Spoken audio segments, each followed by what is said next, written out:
Okay, House of Payne fans. Unfortunately, this episode wasn't that good. Now, it's not that it was bad acting or bad writing. It's just a prime example of this show when it isn't really focused around the Calvin, Laura, and Miranda stuff. It's kind of dull, which is sad. It really is. But that's just a fact. The majority of this episode focused on Q Anthony trying to either get Floyd and Curtis to go into business with him by signing a contract or outright buying the company from them. With Laura and Calvin and even Miranda playing a very small role. I mean, I wouldn't even call it the B plot, more like a lowercase b, because most of this episode was centered around the barbecue stuff. So, sadly, I will give this episode a 4 out of 10 just because it was meh. I mean, in the video I did before the episode aired, talking about the sneak peek, I knew exactly where this episode was going. And I was right about several things. I said, hey, that one scene from the trailer where Laura comes back with a small box, she's there to get the rest of her stuff. And I was correct. The only thing I didn't know was her mom was going to show up too.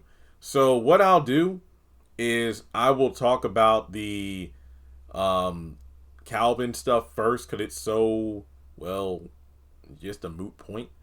And we'll talk about the barbecue stuff. I don't imagine this being like a 20-minute review, but either way, you all have been blowing up the House of Payne content, and I hope you continue to do the same. So with this review. But make sure you take a moment to hit the like and subscribe button. Seriously, I'm trying to hit 300K. I'm trying to hit it, so please hit subscribe. Follow me on social media. Links are in the description below. And hit the bell icon and select all. That way you don't miss out whenever I post content on the channel. So, Calvin is fixing lunch for his boys. Apparently he is not a good cook. I don't know if this is continuity. I cannot remember the original series. But I'm going to go out on a limb and say, yeah, he probably couldn't cook that well. So, Miranda comes by. And she's there to pick up the boys. They get ready. They go to the back and get their stuff out of the room. So she checks on Calvin to see, how he's doing. And he's like, well, I know you're helping out because you're, taking the boys for the afternoon. And it'll allow me to kind of, have the day to myself just to think. Well, what are you doing aside from thinking? Because, women, we go shopping or to the spa. But men, it's like, y'all. And then he mentions like, give me a brewski, watch the game, that kind of thing. Oh yeah, I forgot. That's what you do to unwind. And I thought that was a little allusion to remembering things that Calvin enjoys. I see what you're doing there. So it turns out that she's going to take the boys to the museum. She recommends that Calvin gets out of the condo, to just touch grass, so to speak, kind of allow himself to unwind. And of course, Junior doesn't want to go to the museum because it's a nerd thing, but they encourage him to try something new. And as they are walking out, Laura and her mom are on the other side of the door. Miranda's like, oh, Laura, Miranda. And the boys, warmly greet Laura. And that's when they're introduced to her mom. And that's when Christian's like, Mama Laura, I thought we were going out on my birthday. Oh, well, we'll make it work. I promise. We'll talk about it later. And then that's when Miranda gets the boys and they leave. So from there, her mom, is pretty cold towards Calvin. And he's like, so what's up? Well, nothing's up, Calvin. I'm just here with my mother to get the rest of my things. And that's it. And he's like, okay, have at it. So that's pretty much it. Towards the end of the episode, they get the last few things, some books and whatnot, and that's when her mom wishes Calvin well. It's like, thank you, same to you. And then Laura heads out of the door, and then when Calvin's like, so is this it? Yes, this is it. And she walks out, Calvin closes the door, and that's pretty much the end of that storyline. Yeah, I highly doubt it, but let's go to the main thing. The episode starts out at campaign headquarters, aka the kitchen of CJ and Janine, where we have Glow with Malik, Janine, Jasmine eventually comes in, and so does CJ. Just talking about Malik's campaign slogan and, going the Michelle Obama method of when they go low, we go high, basically go above the bull crap that they're trying to spread because the Paynes are a reputable family And even better, CJ and Curtis got awarded recently, and CJ was praised for how he handled the college shooting. So this is going to work in their favor.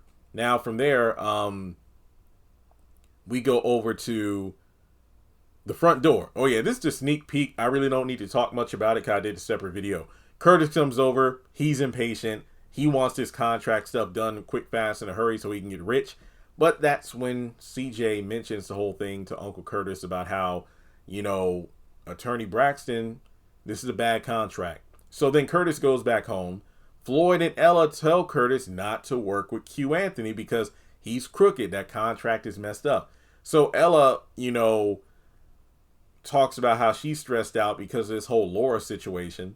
And that's when they explain the breakup to Floyd. And he's like, oh, well, they made such a cute couple. And Curtis makes it clear that he never thought Calvin and Laura were a cute couple. That is very telling. So from there, Ella's like, you know what? I want to call her because we broke her up because of the family fight. And Curtis like, don't blame. No, we didn't do anything. Like, don't blame yourself for their breakup. Yeah, very good point, Curtis. And that's when she's like, well, I want to, I'm a Christian, and Christians are supposed to do things and whatnot, right and honest and what. And Curtis encourages her, don't call Laura, just stay out of it. And like Curtis said, like, Ella, even if you call, what are you going to say? And he takes it a step further, saying, Ella, if you call her and try to play nice and whatnot, she will twist your words and then make it seem like you're attacking her again. And then, Curtis saw that with his own eyes. So yeah, he is 100% right on this. Leave it alone. But I'm thinking that sometime down the road, Ella might be the one to extend the olive branch. But this could actually be a good thing if Ella is the one to reach out, but she tells the truth. Honestly, dodging Laura. Honestly, purposefully staying out of the way to avoid her because she didn't like her. Harsh, but true. And I wonder if that kind of conversation could be the thing that will bring her back. We'll see. So from there, Curtis and Floyd are watching the game. And Curtis isn't really paying attention because he's mad over the deal. I think he had called Q Anthony's people to say that, you know what, we're not signed the contract. And then Floyd's like, hey, don't blame us. Well, you and Ella were pressuring me and whatnot. And it's like, it was a bad deal, man. Don't hold a grudge like that. So that's when Q comes over. And after hearing about the contract being turned down, he decides, you know what? Here's this envelope with my offer in it. You open it when you make a decision because I want to buy your company. So just call me when you make a decision. Floyd, of course, doesn't want to sell no matter what. And then it turns out when CJ comes over, we learn that the deal was for $600,000.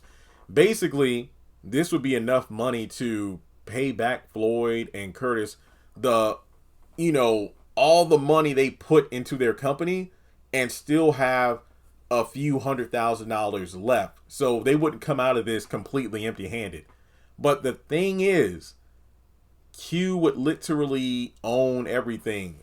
What's that expression? Lock, stock, and barrel. The food truck, the barbecue recipe, the name, Sauce Bosses. And when CJ's like, well, what about you opening up a restaurant?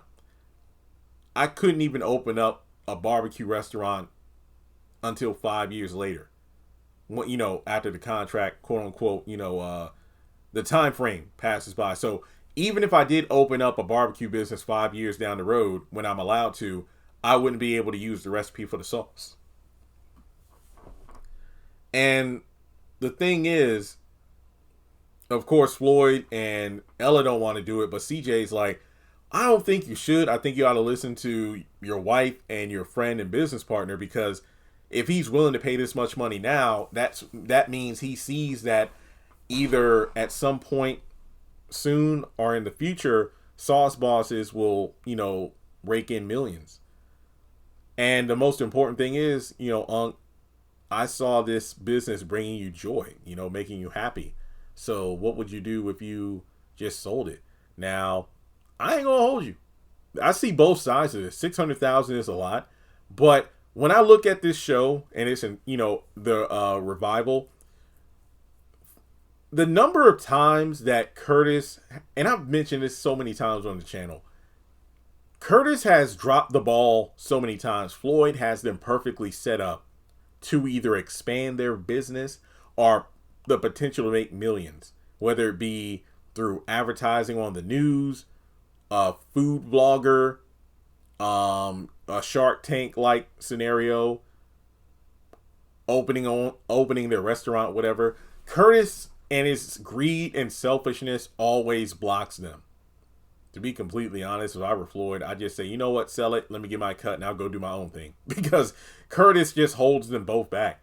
And now he wants to sell for $600K, which again, at this point, Floyd, I'd say, but then they had the episode where they split up, and it's like, Floyd has the business acumen, but Curtis is the one with the product. Floyd is the people person. Curtis is the one who sticks to his guns, like, hey, we got to, do this for business. So they work better together than apart, but either way, it's like, it's a hot mess. It really is. So in terms of them selling, I don't know. But interestingly enough, when Ella says something about it, that's when Curtis is like, well, speaking of taking somebody's advice, since you always want to give it out, did you call Laura? No, because I followed your advice, Curtis. And that is pretty much the end of the episode, folks. So that was House of Final Chapters.